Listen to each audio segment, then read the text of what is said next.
এখন হাবিত এহাল চৰাই পোৱালিৰ সৈতে বাস কৰিছিলে। এই ঘৰ নলিনত বাঘ সোমাইছে, সাৱধানে থাকিবি। বদানে থাকিবি, উৰিব নাজানো।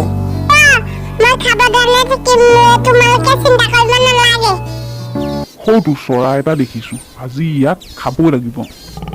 আজি ধুনীয়া ধুনীয়া ফল দেখিছো, মানে খাবলৈ লৈ যাওঁ।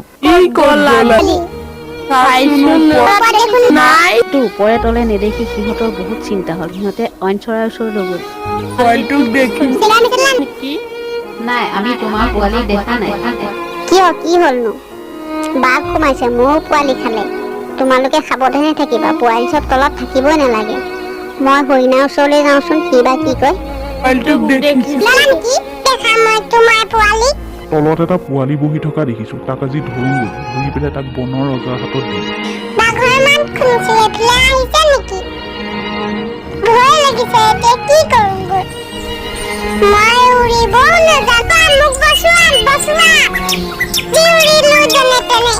ধৰিবই নোৱাৰি, উৰি পেলাই গুচি গ'ল হাবিৰ ভিতৰলৈ।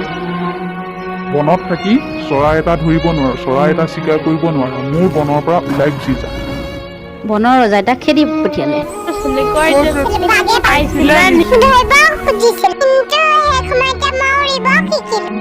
এই হাবিত আৰু নাথাকো, বেলেগ এখন হাবিলৈ খুব শান্তিৰে বসবাস কৰো ব'লা। তাই হাল পোৱালিটোক লৈ বেলেগ এখন হাবিলৈ গুচি গ'ল।